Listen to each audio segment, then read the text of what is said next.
Hello, everyone. My name is Calla Monroe. I'm 32 years old. 6 weeks ago, I woke up from a 9-hour spinal surgery in Seattle, and the first thing I saw on my phone was 73 missed calls. My vision was still blurred from anesthesia when I pressed play on my father's voicemail. His voice was steady, almost upbeat. "We sold your condo to help pay for your sister's wedding.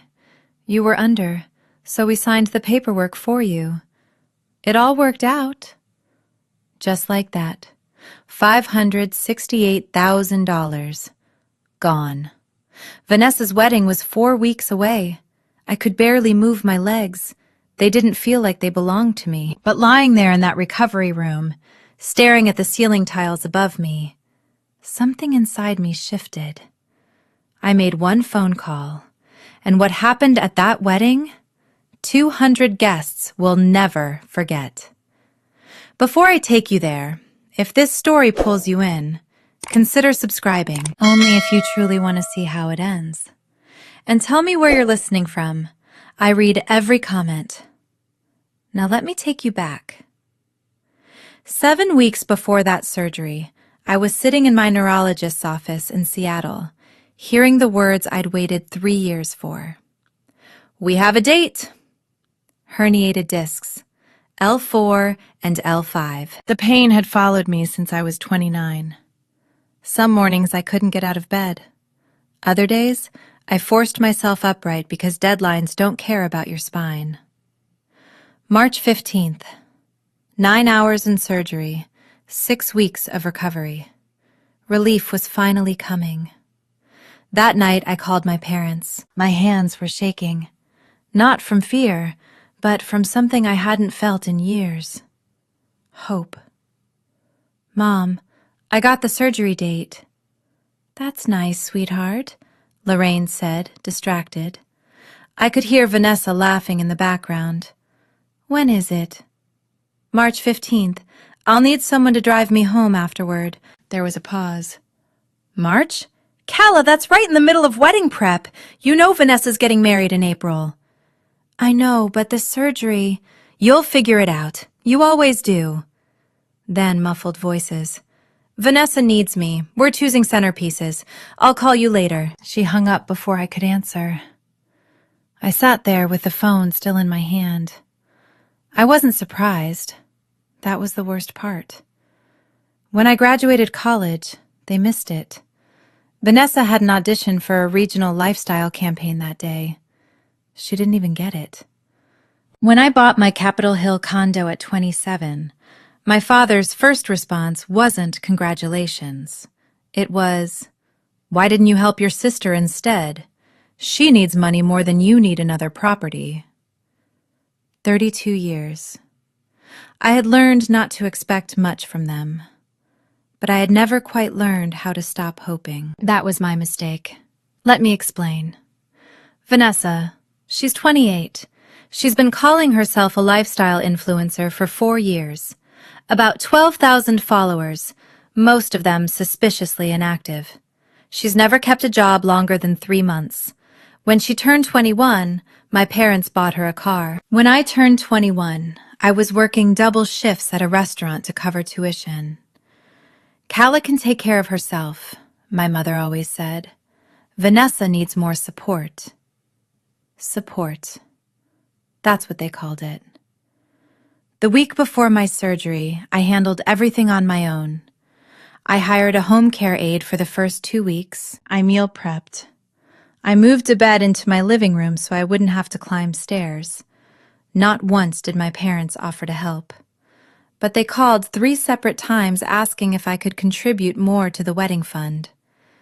"It's going to be stunning," my mother said during the last call. "The venue alone at the Four Seasons Seattle is $80,000. And Vanessa found the most incredible gown, $28,500. She deserves it." "That's a lot of money, Mom." "Ethan's family is very established. We can't look small." Ethan Caldwell, Vanessa's fiancé. I'd met him twice. Polite, quiet, a little too trusting. At the time, I didn't realize how much that mattered. Ethan's parents sat on the board of a respected regional bank. They had money. Real money. I already gave you $42,000 for the engagement party, I reminded my mother quietly. That was months ago, Calla. This is different. I have surgery in 5 days. I can't. There was a pause. Then her voice hardened. Fine. We'll figure it out without you, like we always do. She hung up. And like always, I stood there staring at my phone, then around my Capitol Hill condo. 8 years of saving. 8 years of overtime, side contracts, missed vacations, late nights when my back was already screaming. That place wasn't just an address. It was proof. Proof that I existed without their permission. I had no idea how expensive that proof was about to become. People have asked me why I cared so much about that condo. $568,000 in Seattle doesn't buy a mansion. It barely gets you 800 square feet. 1 bedroom, a narrow kitchen, a balcony just big enough for a chair and a cup of coffee. But that condo was never about square footage. When I was 12, my father once told me I wasn't the pretty one in the family. That's okay, he'd said, like he was offering comfort. You're the smart one. You'll just have to work harder. Work harder. That became my religion. I worked harder in school. Scholarships covered most of college. What they didn't cover, I paid for myself. I worked harder at my job, climbing from junior developer to senior software engineer in 6 years. I worked harder than anyone I knew, and at 27, I walked into a bank in Seattle and signed papers that made me a homeowner.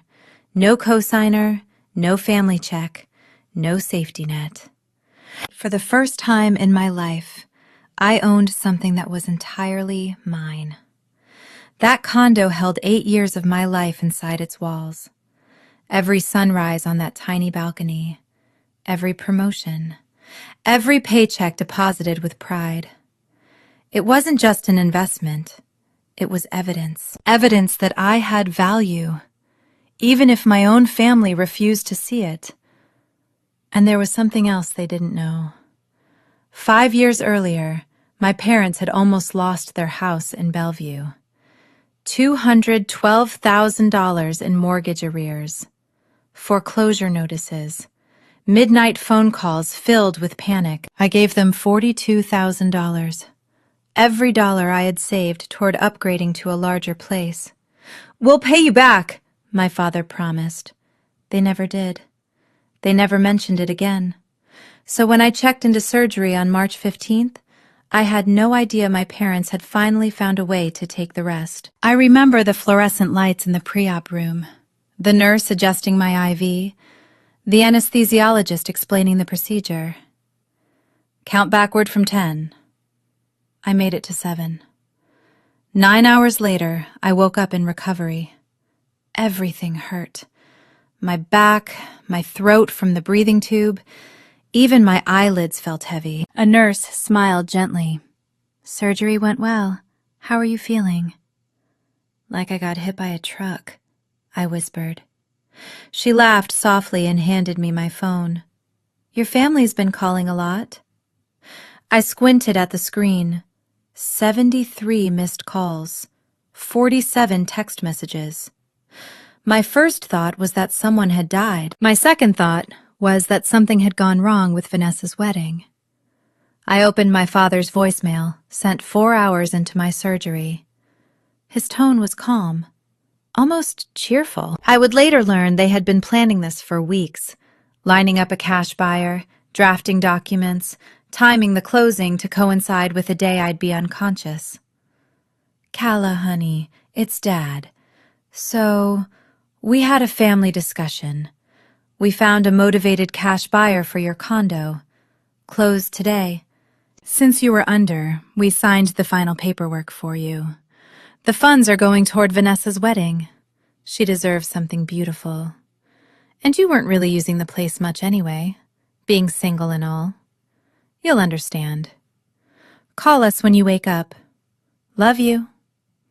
I replayed it. Then again. $568,000.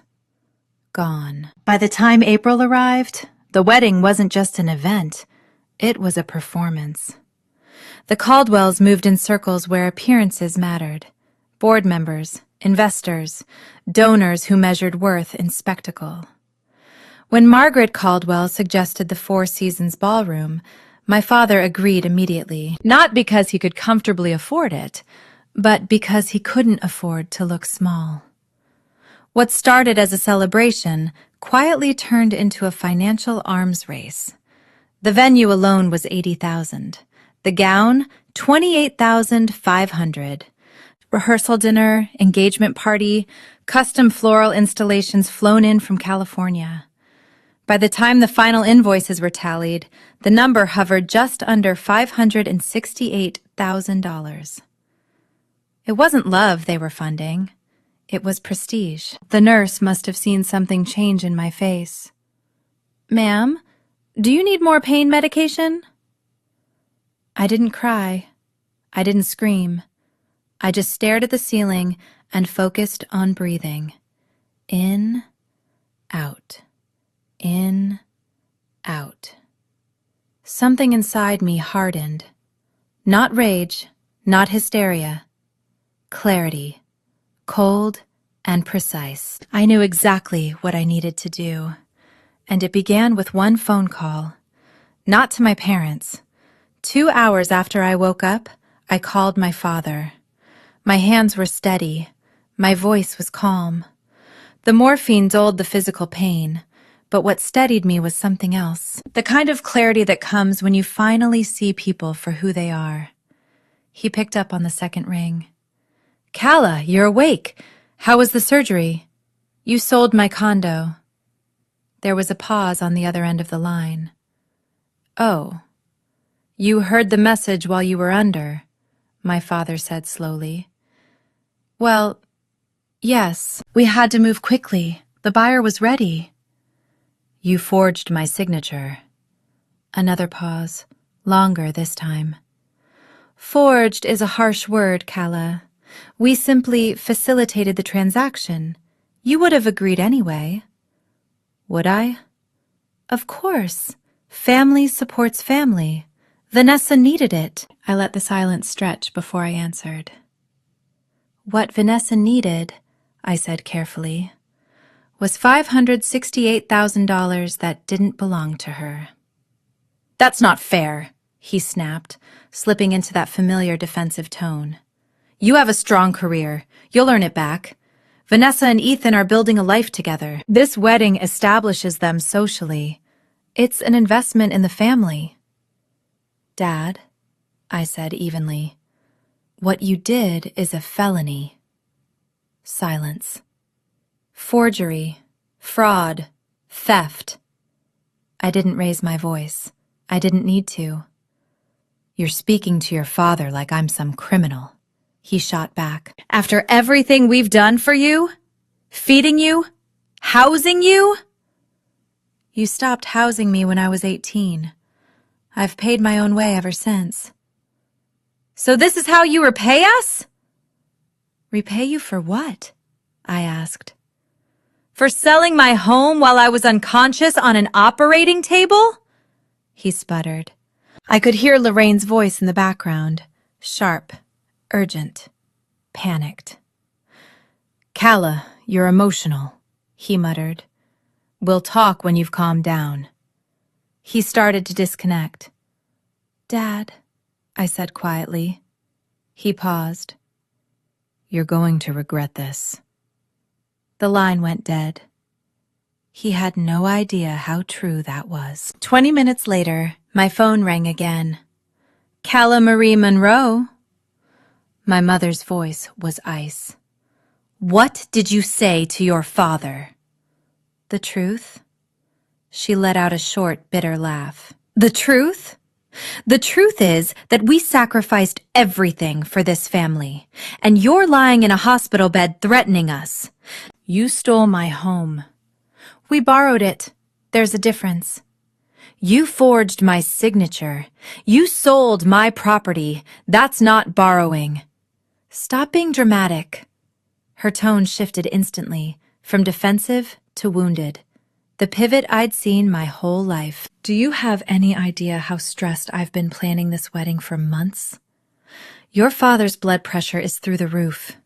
And now you're making things worse. I closed my eyes. This script was old. Mom, I said slowly, I just had major spinal surgery. I can barely feel my legs. And you're telling me I'm the one making things worse? Vanessa is getting married, Calla. This is the most important day of her life. Why can't you just be happy for her? I was happy for her before she took $568,000 from me. She didn't take anything. We made a family decision. Without me, you were unavailable. I was unconscious, she huffed. Same thing. You would have said no anyway. You've always been selfish. Selfish. 32 years of working, saving, asking for nothing. And I was selfish. Mom, I said softly, do you know who owns the house you're standing in right now? There was a beat of silence. What? The house in Bellevue. The one you and Dad live in. Do you know who owns it? A confused laugh. We do, obviously. Are you sure? Calla, what are you talking about? You're on pain medication. You're not making sense. I'll see you at the wedding, Mom. I hung up. 3 weeks. That's all I needed. The third call I made was to the only person in my family who had ever truly seen me, Evelyn Harper, my father's older sister. She picked up on the first ring. Calla, sweetheart, I heard. Her voice was warm, but underneath it, anger. Stephen called me earlier, trying to frame this as some kind of family investment. I told him he'd lost his mind. I let out a slow breath. So you know. I know my brother is reckless, she said heavily, and I warned him years ago. I told him the way he treated you would come back to him. He didn't listen. Evelyn was 65, retired CPA, the only person in my family who had ever looked at me and seen someone worth respecting. Aunt Evelyn, I said, I need your help. Anything. Can you keep a secret for 3 weeks? There was a pause, then carefully, what are you planning? I didn't tell her everything, just enough. The surgery timeline, the wedding date, the call I was about to make to my attorney. When I finished, the line went quiet. Calla, she said finally, are you certain? Once you do this, there's no going back. They may never forgive you. I almost laughed. They sold my home while I was fighting through surgery. Forgiveness stopped being an option the moment that happened. She was silent for a long moment. Then she asked, what do you need from me? I'm going to give you an envelope, I said. Keep it somewhere safe. If anything happens, if they try anything else, bring it to the wedding. The word hung there between us. The wedding? Evelyn repeated quietly. I'll be there, I said, but I want someone on my side. She exhaled slowly. You've always been the strongest one in this family, Calla. Don't let them break you. They won't, I promised, and I meant it. There was something I hadn't told anyone. Back in 2021, I got a call from an old college friend who worked at a bank in Washington. Not just any bank, the one servicing my parents' mortgage. Her voice had been low, almost cautious. Calla, I probably shouldn't be saying this, but your parents are about to lose their house. They're $212,000 behind. Foreclosure in 60 days. $212,000. And this was after the $42,000 I'd already given them the year before. Money they swore was just to help them stabilize. Instead, they'd fallen even deeper. I remember sitting on my condo floor that night, staring at the wall. The same parents who skipped my graduation, who dismissed every accomplishment, who treated me like background noise. They were about to be homeless. I had a choice. Let them fall? Let them face the consequences of decades of financial chaos? Or I called a real estate attorney in Seattle, Jonathan Reed. I told him exactly what I wanted. "You want to purchase your parents' debt," he said slowly, "and acquire the property without them knowing it's you." "Yes." "That's unconventional." "Can it be done?" "It can, through an LLC, anonymous ownership, legal, clean, invisible." 3 weeks later, I owned my parents' house in Bellevue through Somerset Property Holdings, LLC. They believed a faceless investment firm had rescued them. They signed a lease to rent the home they'd lived in for 20 years. They never knew their eldest daughter was their landlord. Every month, their rent payment landed in my account. They had no idea. And I didn't do it for revenge. Not then. I did it because, despite everything, I still loved them. I wanted them to have stability, even if they'd never given me any. But now, 4 years later, lying in a hospital bed after spinal surgery, listening to my father cheerfully describe selling my condo, that love reached its limit. 3 days after surgery, Jonathan came to see me in my hospital room. He was in his mid-40s, composed, steady, the kind of attorney who had seen every kind of family implosion. He set a thick folder on the bedside table. "I reviewed the documents from your condo sale," he said. "It's worse than I expected." "Tell me." "They used a forged power of attorney. The signature doesn't remotely match yours." He showed me the page. My name looked like it had been written by someone who'd only seen it once. "The notary stamp traces back to a man in Nevada who's been flagged before for rubber stamping documents without proper verification. Your father likely found him online. A federal offense," Jonathan added calmly. "Unfortunately, it happens." "Can we reverse the sale?" He shook his head. "The buyer is an innocent third party. They purchased in good faith. Unwinding it would take years, and there's no guarantee you'd recover the property." I let that sink in.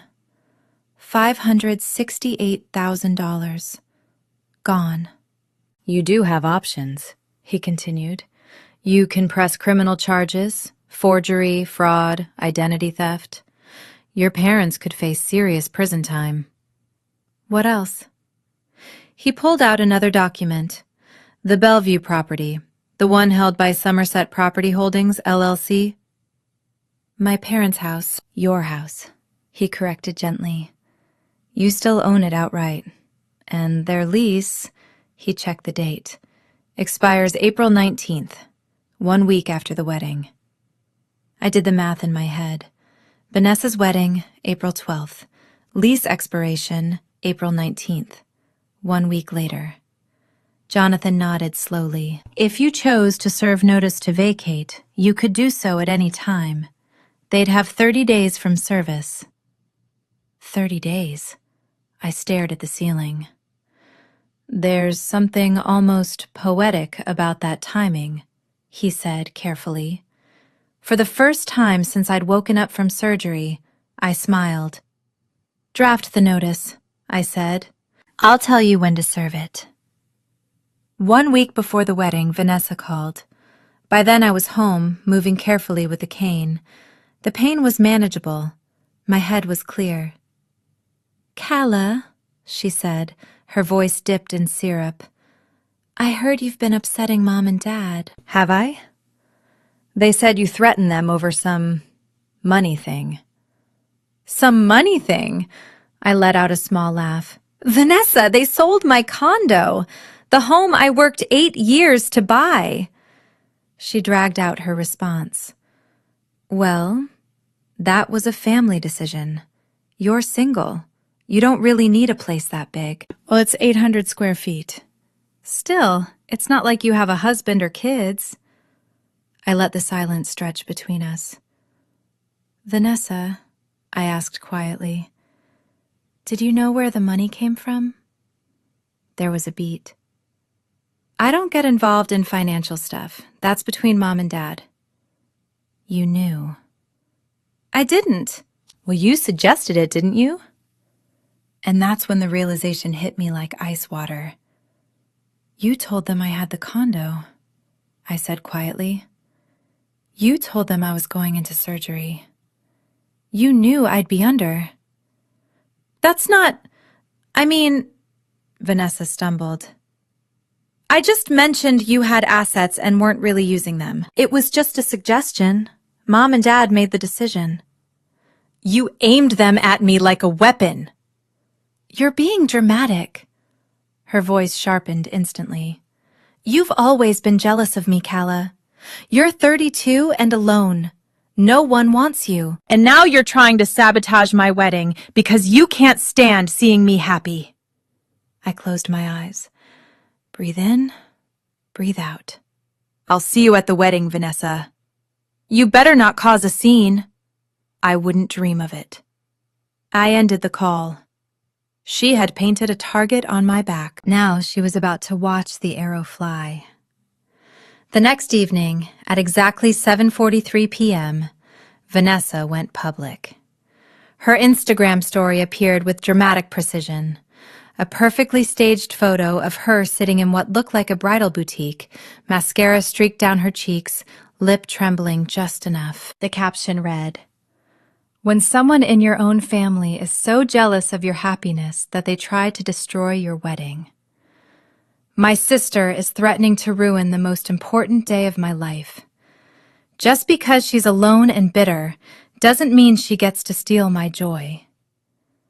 Within minutes, the comments flooded in. Stay strong, Queen. Jealousy is ugly. Families should support you. Your sister sounds toxic. Cut her off. My phone started ringing almost immediately. Aunts, uncles, cousins, even women from my mother's charity committee. How could you, Calla? Vanessa is devastated. Why are you doing this to your family? Not one person asked for my side. Not one. I didn't respond. Instead, I screenshotted everything. The post, the comments, the private messages calling me selfish, jealous, pathetic. Every word. Bryce, my cousin, called, attempting to play mediator. Calla, can't you just apologize? For the family's sake? Apologize for what? For whatever you said that upset Vanessa. They sold my home while I was in surgery, I said flatly. They forged my signature. Silence. Well, he hesitated. There are always two sides to a story. I ended the call. Two sides. Everyone wanted balance. No one wanted truth. That was fine. In 2 weeks, they'd hear my side whether they liked it or not.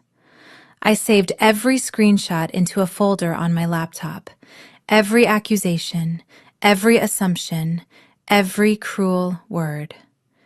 These will be useful, I murmured to myself. The wedding was 14 days away. The countdown had begun.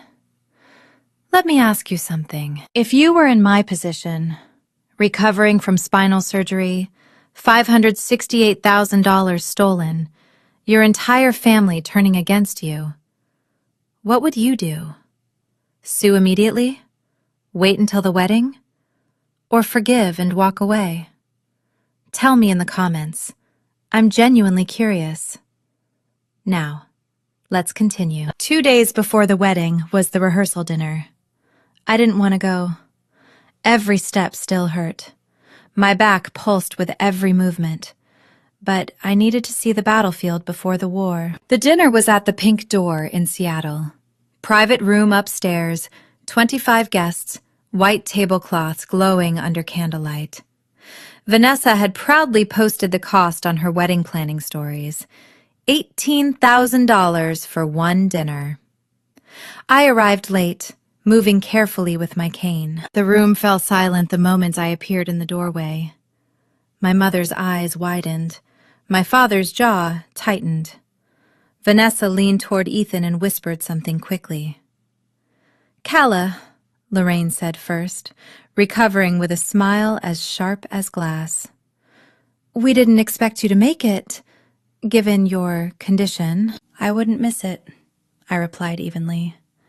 I made my way to an empty seat at the far end of the table. Every step I took into that rehearsal dinner was deliberate. Every face in that room followed me. My father stood, lifting his glass. "Tonight, we celebrate family." He didn't look at me. "We celebrate sacrifice. Everything we've done has been for our children." Vanessa glowed beside Ethan. "This wedding represents love, commitment," my father continued. "So many people contributed to make it possible." His eyes flickered toward me, just for a second. "Family takes care of family." I raised my glass with the rest of them.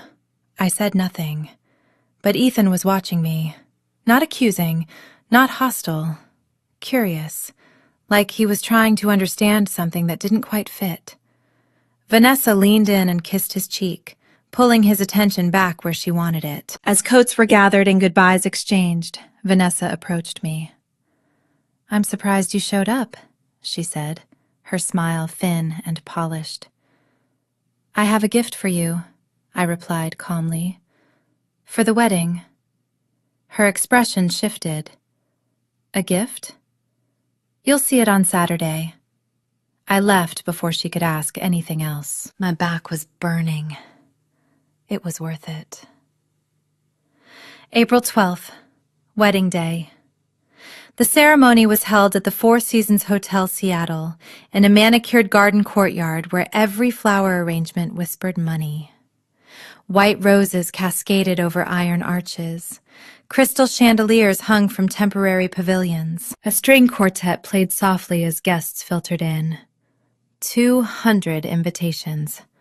Vanessa had insisted on that number. "Anything less looks cheap," she'd told my mother. 200 people to witness a perfect wedding paid for with stolen money. I arrived with Aunt Evelyn. She wore navy. I wore navy. Maybe coincidence, maybe not. "We're ready," she murmured as we walked through the entrance. In my clutch purse sat a simple manila envelope. Inside it, documents that would change everything. The chairs were arranged in curved rows facing a flower-draped altar. I chose a seat in the very last row, as far from the family section as possible. Evelyn sat beside me. Up front, my mother wore champagne silk, already dabbing at imaginary tears. My father stood tall in a tuxedo that probably cost more than my first car. And Vanessa walked down the aisle in $28,500 worth of white lace, veil trailing behind her like a cloud. She looked beautiful. She looked victorious. As she passed my row, her eyes met mine. A small, satisfied smile curved her lips. I smiled back. Ethan waited at the altar, nervous and hopeful. He had no idea who he had married into. When the officiant reached the traditional line, "If anyone objects, speak now or forever hold your peace," I felt heads turn. A few glances slid toward me. I didn't move. Vanessa's smile widened. Not yet, I thought. Not here. This moment deserved an audience. The ceremony was elegant, I'll give them that. Vows were exchanged, rings slipped into place. Ethan kissed his bride to applause from 200 guests. My mother wept. My father beamed. The picture of proud parents. From the back row, I watched with a steady expression and a quiet pulse. Evelyn squeezed my hand once. Afterward, guests moved to the reception tent, a massive white structure draped in ivory, chandeliers glowing overhead, a dance floor large enough for 50. The head table sat elevated on a platform like a stage, Vanessa and Ethan in the center, my parents flanking them. Royal positioning. I found my seat, table 14, near the service entrance, the exile table. A great-uncle adjusting his hearing aids, a distant cousin already tipsy, and Evelyn, who had specifically requested to sit with me. "They've put you in Siberia," she muttered under her breath. I expected nothing less. Dinner was extravagant. Filet mignon, lobster tail, $300 bottles of wine, a towering cake that looked more like architecture than dessert. Vanessa laughed brightly at the head table, her hand constantly resting on Ethan's arm, claiming him, displaying him. My father tapped his glass. The room fell quiet. "Before the official toasts," he announced, swelling with pride, "I'd like to say a few words. Here we go. This wedding represents everything our family stands for. Sacrifice, unity, love." He paused for effect. "So many people made today possible. Our wonderful daughter Vanessa, our new son Ethan, and his generous family." His gaze swept the room. It paused on me. "And everyone who contributed to making this day so special." Contributed. He actually said it. Evelyn's hand tightened around mine under the table. "Not yet. Almost," my father continued, voice thick with self-congratulation. "Raising 2 daughters has been the greatest privilege of my life." He turned toward Vanessa, eyes shining. "You have always been the light of this family. Your grace, your beauty, your kindness." Vanessa dabbed at her eyes with a monogrammed napkin. "And Calla," he added. The room stilled. "Calla is here today as well, and we're grateful for her contributions." A few awkward laughs floated through the air.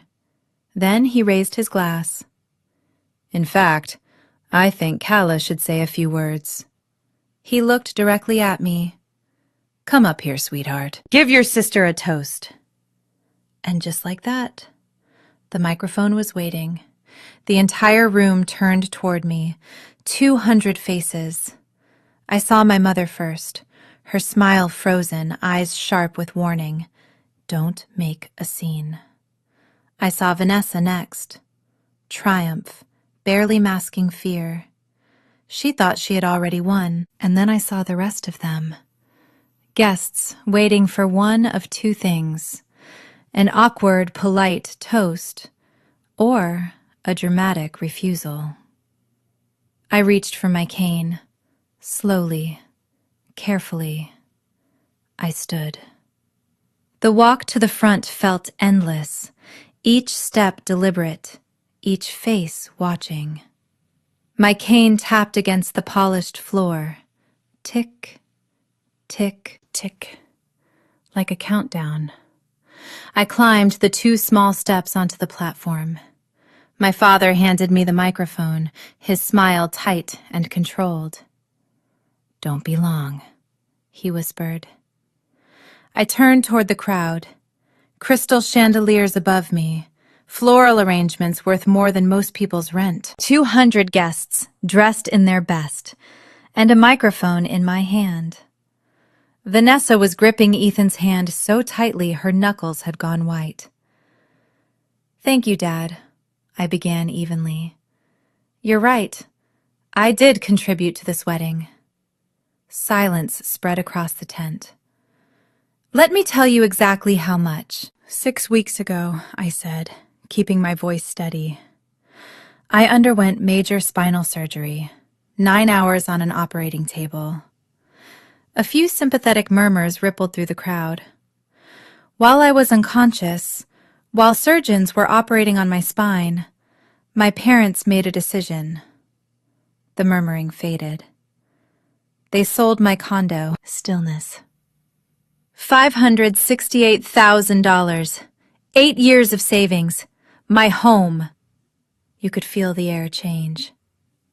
They forged my signature on a power of attorney and completed the sale without my knowledge or consent. My father stepped forward. Calla, this isn't— Don't! I didn't raise my voice, but he stopped. You had your speech. This is mine. I opened my clutch and pulled out the envelope. I have the documentation, I said calmly. The forged signature, the fraudulent power of attorney, everything. Gasps echoed through the room.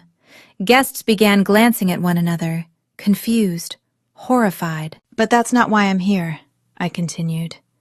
I met Vanessa's eyes. I'm not here to ruin your wedding. I'm here to give you a gift.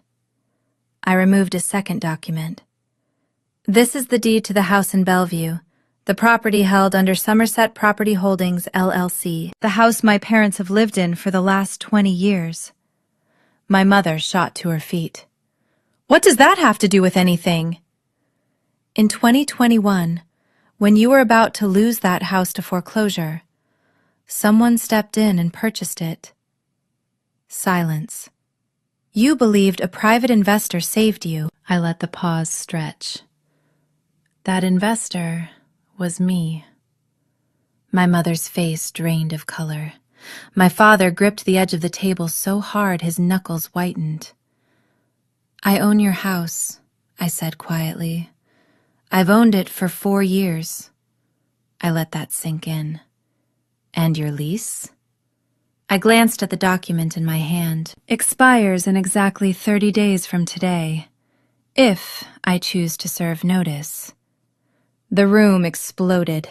Gasps, chairs scraping, whispers breaking into raised voices. And for the first time that night, Vanessa looked afraid. My father lunged toward me. You're lying. That's impossible. It's public record, I replied evenly. You're welcome to verify it. My mother was shaking now. How could you? Why would you do this to us? I saved your house because I loved you. I let the words settle. Even though you never loved me back. From the back of the tent, a man in a crisp gray suit stepped forward. Jonathan Reed, leather briefcase in hand. Who is that? My father demanded. My attorney. I stepped aside, allowing Jonathan to join me on the platform.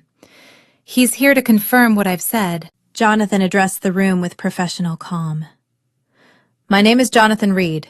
I am a real estate attorney licensed in Washington State. I can confirm that Calla Monroe is the legal owner of the property in Bellevue, held under Somerset Property Holdings, LLC. He paused. I can also confirm that the power of attorney used in the sale of her Capitol Hill condominium was fraudulent. He let the weight of that word hang in the air. My client has grounds for criminal prosecution. The reception tent fell into absolute silence. Then Ethan stood up. Wait. His voice wasn't loud, but it carried. The money for this wedding, the $210,000 your family contributed. He turned slowly toward my mother. That came from Calla's condo, didn't it? Lorraine couldn't look at him. You paid for our wedding with stolen money? Ethan's voice rose now, raw and unfiltered. You told me it was savings, a family trust. Vanessa grabbed his arm. Ethan, baby, it's complicated. Complicated? He pulled away from her. Did you know? She opened her mouth, closed it. Her silence said everything. Ethan's parents stood. His mother, composed, elegant, controlled, looked at Vanessa with an expression colder than steel. We need to speak with you, she said. Now. The string quartet had stopped playing. Servers stood frozen mid-pour, champagne bottles tilted in the air. 200 guests watched the most expensive wedding they'd ever attended begin to collapse in real time. And I hadn't raised my voice once. Ethan stepped down from the platform. Vanessa stumbled after him, nearly tripping over the hem of her gown. Ethan, please, let me explain. He turned sharply. Explain what? That your family stole from your own sister to fund this? He gestured wildly toward the tent. The chandeliers, the towering cake, the champagne fountain. That you knew and said nothing? I didn't. I thought... You thought what? He demanded. That it was fine because she was unconscious?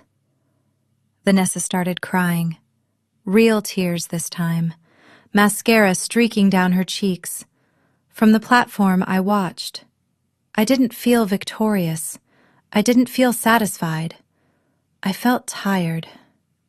Ethan's mother approached Vanessa with the precision of a surgeon. We need to discuss this privately, she said calmly. Mrs. Caldwell, please, now. They disappeared into a side room. Ethan followed. The door shut with a final click. At the head table, my mother sat motionless, staring at nothing. My father paced like a caged animal, muttering about lawsuits and betrayal. Evelyn stepped beside me. It's done, she said softly. Not quite. I looked out at the crowd, shocked faces, hushed whispers, phones discreetly recording. Almost. I lifted the microphone one last time. I want to be clear about something, I said. My voice was steady. I didn't do this for revenge. I did this because the truth deserves to be told. I paused. And because I deserve to be treated like a human being. For a split second, my voice almost broke. Almost. I placed the microphone back on the stand and stepped down. The crowd parted as I walked through them. No one stopped me. No one spoke. Outside, the cool Seattle air hit my face. It was over. Almost. If you think that's where the story ends, it's not. What happened after the wedding, what Ethan uncovered, changed everything. If you haven't subscribed yet, now would be the time. The next part is even more unexpected than this. Tell me in the comments, what do you think Ethan did next? Let me finish the story. I didn't leave right away. I sat on a bench in the hotel garden, watching the sunset stain the sky orange and pink. Guests filtered out in small groups. Some left quickly. Others lingered, whispering. Bryce, the cousin who believed there were two sides, approached me first. He couldn't meet my eyes. Calla, I didn't know. I'm sorry. I nodded. That was all he got. Great Aunt Eleanor, my father's aunt, gripped my hand firmly. I always said Stephen didn't deserve you, she said. Your grandmother would be proud. That one hurt. In a good way, but the person who surprised me most was Ethan's mother. Margaret Caldwell sat beside me, her navy suit still perfectly in place despite the chaos inside. Calla, she said evenly, I want you to know we had no idea. I know. Ethan is devastated. He's questioning everything. I'm sorry, I said. She studied me for a moment. That wasn't your intention, was it? No. She nodded slowly. I don't believe it was. You wanted the truth exposed. She stood, smoothing her jacket. For what it's worth, I think you did the right thing. A marriage built on deception would never have survived. She walked away before I could respond. Inside the tent, I could hear raised voices. My father shouting, my mother sobbing. Vanessa eventually emerged from the side room, alone. Ethan wasn't with her. When she saw me sitting there, her face twisted with rage. She started toward me, then stopped, turned, walked back inside. Smart. The string quartet began playing again, an awkward attempt to restore normalcy.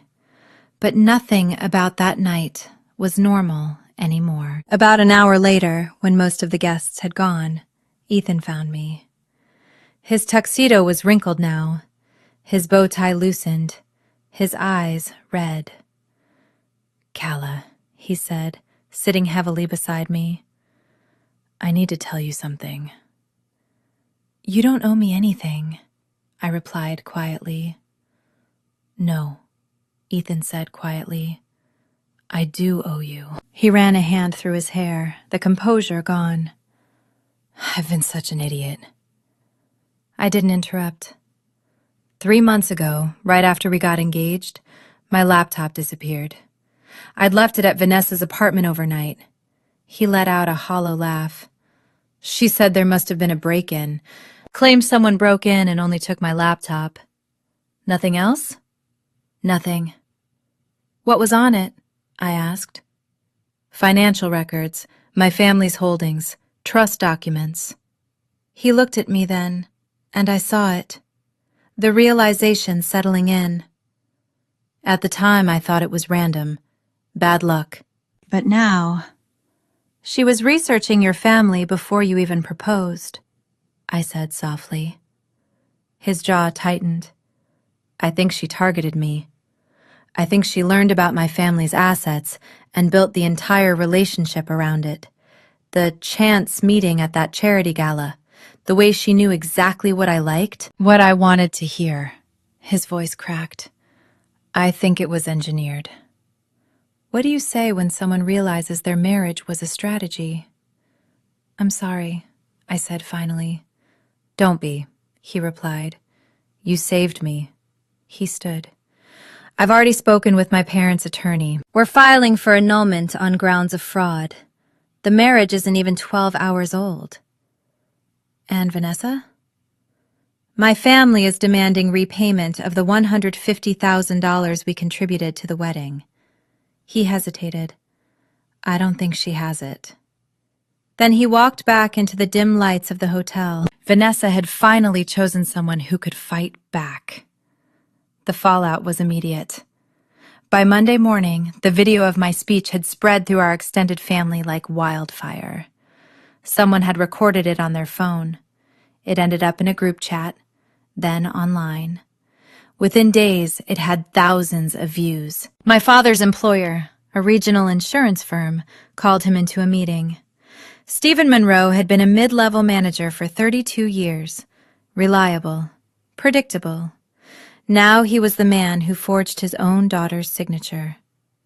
We're placing you on administrative leave pending an ethics review, they told him. 32 years didn't matter. Reputation did. My mother lost her circles almost overnight. The charity committee she chaired for 15 years quietly replaced her. Book club invitations stopped. The tennis group dissolved around her. And Vanessa? The few real followers among her 12,000 started disappearing. The bots remained. Bots don't have moral standards. Someone posted the wedding clip publicly. The comments were brutal. Imagine stealing from your sister during surgery.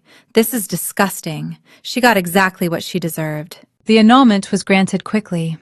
The Caldwell family had exceptional attorneys. Vanessa was left with nothing. No husband, no money, no image. 1 week after the wedding, she took her first job in 6 years, retail associate at a department store. Minimum wage plus commission. I heard she cried when she told my mother. As for me, I didn't feel victorious. I didn't feel vindicated. I felt empty. I never wanted any of this. All I ever wanted was to be seen, to matter. But some families only understand power. And now they finally understood who held it. 30 days after I served the notice, my phone rang. Stephen Monroe. I considered letting it go to voicemail. I answered. Calla. His voice sounded older, smaller. We need to talk about the house.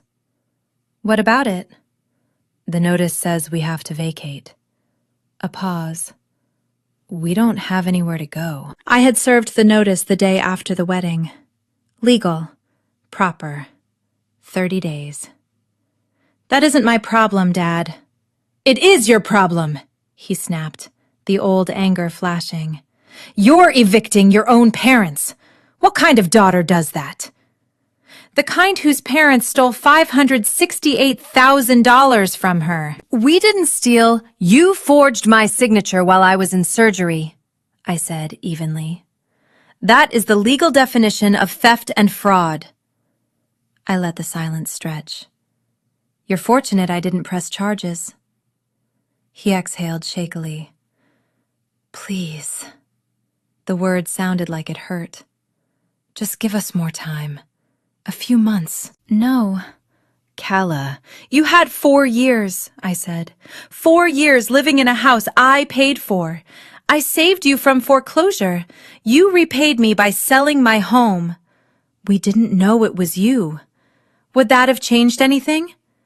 He didn't answer. We both knew. 30 days, Dad. Find somewhere else to live. If you do this, you're no longer my daughter. I almost laughed. I was never your daughter, I said quietly. I was the one you used when you needed something. I ended the call. My hands were steady, my heartbeat calm. It wasn't anger. It was a boundary. Some lines, once crossed, don't get redrawn. 2 months later, I walked through the Bellevue house after they'd moved out. They'd taken everything they could carry to a small apartment 30 minutes away. The house echoed, empty. I stood in the living room where the Christmas tree used to go. The window seat where I read as a child. The staircase I'd climbed thousands of times. Evelyn stood beside me. How do you feel? She asked. I ran my hand along the wall. I thought I'd feel something. Relief. Satisfaction. I swallowed. I just feel sad. She nodded gently. You didn't just lose your parents, she said. You lost the hope that they would ever love you the way you deserved. I turned away from the empty room, and for the first time in a long time, I stopped hoping. What are you going to do with the house? Evelyn asked quietly. Rent it, I said. I found a young couple, first-time renters, both public school teachers. I paused. The rent's going to a nonprofit, one that supports women who've experienced financial abuse within their families. Evelyn smiled at me. That's beautiful, Calla. By then, my recovery was almost complete. I could walk without the cane. The pain was manageable. My body was healing. My heart, slower. Vanessa texted me once, 2 weeks after the wedding. I hope you're happy. You destroyed everything. I didn't respond. Ethan sent a short email. Thank you for telling the truth. I know it cost you. I won't forget it. I saved that one.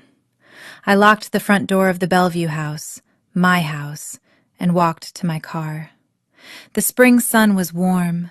Birds moved through the maple tree above the driveway. Life, somehow, kept going. 3 months after the wedding, I ran into my mother. I had moved into a smaller apartment near Green Lake, temporary while they planned my next steps. The condo money was gone, but I still had my career, my savings, my dignity. She was sitting alone on a bench near the fountain. She looked smaller, more gray in her hair, less polish in her clothes. A simple cardigan instead of the structured blazers she used to wear. Our eyes met. For a long moment, neither of us moved. Then I walked over. I don't know why. Closure, maybe. Curiosity. Or that stubborn, fragile part of me that once hoped. I sat down, leaving space between us. I didn't expect to see you here, she said without looking at me. I live nearby. Silence settled between us. The fountain burbled. Children laughed somewhere behind us. Are you okay? She asked finally. She turned toward me then. Her eyes were tired, red-rimmed. I'm okay, Calla, she said. Her voice wavered. I never meant... I didn't want... I waited. Part of me wanted an apology, a real one, something that acknowledged the years of dismissal, the theft, the betrayal. But she just shook her head and looked away. "You should head home," I said gently. "It's getting cold." She nodded, stood, paused. "I wish," she began. "I know," I said. She didn't finish the sentence. She walked away slowly, disappearing around the bend in the path. I sat there for a long time. I didn't hate her. I didn't love her. I was just done. Some relationships can't be repaired. Some damage runs too deep. And accepting that is its own kind of peace. So that's my story. If you're waiting for a neat ending where we reconcile and rebuild into a perfect family, I'm sorry. That's not how this one ends. My parents still live in their small apartment. We don't speak. I hear updates from Evelyn occasionally, but I've stopped asking. Vanessa is still working retail. She's in therapy now, I'm told. I hope it helps. Not for who she was, but for who she might become. Ethan remarried 2 years later, a teacher from Connecticut. They have the baby now. He sent me a birth announcement. I thought that was kind. As for me, 2 years later, I bought another place. Smaller than my old condo, but it's mine. Every brick, every floorboard, every window. I earned it again. The cane I used after surgery still sits in my closet. I keep it as a reminder of how far I've come. Before I end this story, let me say this clearly. For years, I confused endurance with love.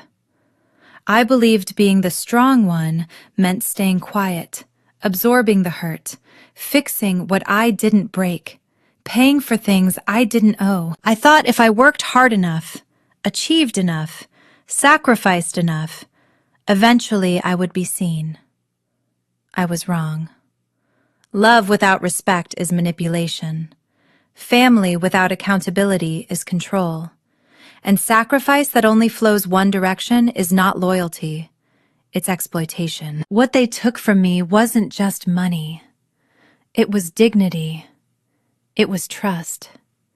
It was the illusion that blood guarantees protection.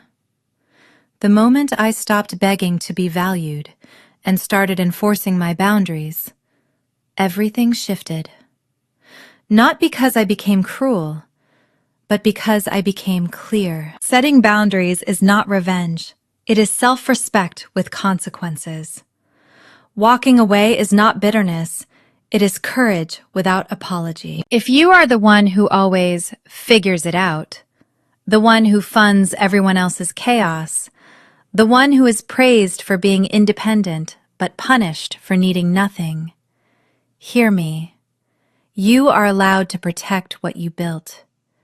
You are allowed to say no. You are allowed to choose peace over approval. And if that decision costs you people who only loved your usefulness, then they never loved you. And you can walk away, not in anger, but in peace.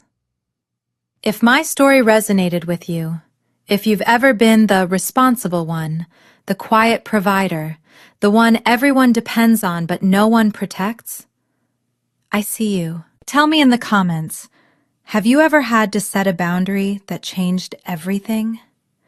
And if you believe that self-respect is stronger than guilt, stronger than pressure, stronger than blood, hit the like button so this message reaches someone who needs it. Subscribe if you want more stories about strength, boundaries, and the quiet power of standing your ground.